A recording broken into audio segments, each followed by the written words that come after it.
Hello friends, kitty party की मौज मस्ती और गेम वगैरह होने के बाद खाना पीना सब खा लिया था हम लोगों ने। उसके बाद मैं घर आ गई थी। घर पे आकर के मूंगफली के दाने मुझे अपनी ओर लालायित कर रहे थे, तो मैंने ये फिर मूंगफली के दाने थोड़े से निकाल के खा लिए थे और उसके बाद मैं सो गई थी फ्रेंड्स। और ये सुबह आपसे मिल रही हूँ मॉर्निंग टी के साथ। लेमन टी मैं बनाती हूँ सुबह, और ये सारे बर्तन वगैरह अरेंज कर लिए थे क्योंकि सुबह ये सब काम मैं कर लेती हूँ। और स्कार्फ बांधना मैं कंपलसरी इसलिए रखती हूँ क्योंकि हमारे यहाँ अभी भी सुबह शाम की ठंड हो रही है और मुझे कानों में ज़्यादा ठंड लगती है।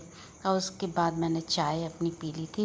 रोशनी बहुत अच्छी आ रही थी बाहर से दीवार की तरफ से, तो ऐसा फेस पर ये रोशनी पड़ रही थी। उसके बाद ये बिस्तर वगैरह सब अरेंज कर लिए थे मैंने अच्छे से, क्योंकि सुबह ये सब काम हो जाते हैं तो फिर दिन भर के लिए आप टेंशन फ्री हो जाते हैं। और मॉर्निंग टाइम ही ऐसा रहता है कि जब आप ये सब काम आराम से कर लेते हैं।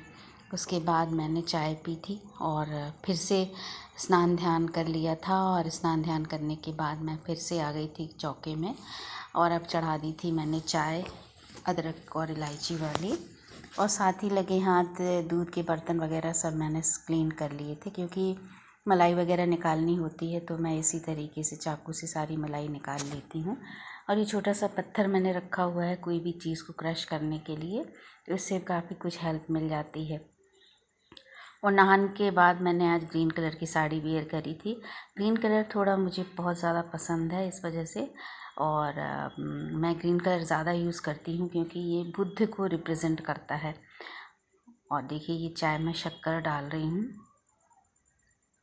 ज़्यादा से ज़्यादा ग्रीन कलर का यूज़ करना चाहिए क्योंकि ये आपके बुद्ध को रिप्रेजेंट करता है। और साथ ही बना लिया था उपमा, सूजी भूंज ली क्योंकि स्कूल भी जाना है। और ये देखिए सारी तैयारी मेरी उपमे की हो चुकी है, लगभग सब काट पीटना है और तैयार कर लिया था मैंने उपमा आज, क्योंकि हल्का फुल्का ही खाने की इच्छा हो रही थी।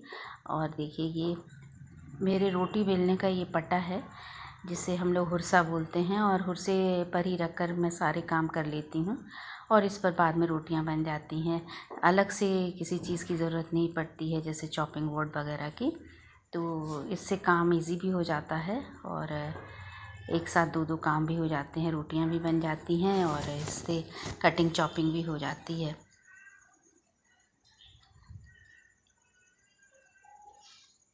उपमा की तैयारी हो रही है फ्रेंड्स, क्योंकि इसमें बहुत सारी वेजीज़ डाल करके मैं उपमा बनाती हूँ। पालक वगैरह भी रखी थी तो वो भी मैंने इसमें काट के ऐड कर दी थी।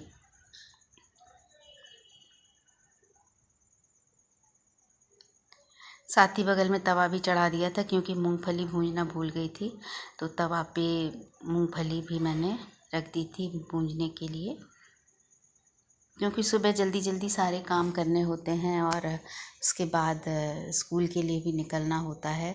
तो जितनी जल्दी जल्दी सारी चीज़ें हो जाती हैं उतना ही अच्छा रहता है काम, क्योंकि करना खुद ही को रहता है। इस वजह से टाइम को भी देखते हुए सब कुछ मैनेज करना पड़ता है। बहुत ही टेस्टी उपमा बनकर तैयार हुआ और इसको मैं स्कूल भी लेकर के गई थी, क्योंकि वीडियो भी बनाना है और सारी एक्टिविटीज़ भी दिखानी हैं, तो लगता है कि ये अच्छे से ही सारी चीज़ें कर ली जाएं।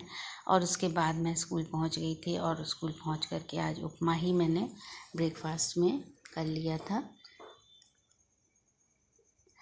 फिर घर आ कर के घर के सारे काम भी निपटाने थे। छुट्टी होने के बाद मैं आ गई थी और इतने में आ गया था एक पार्सल, तो पार्सल साड़ी का था।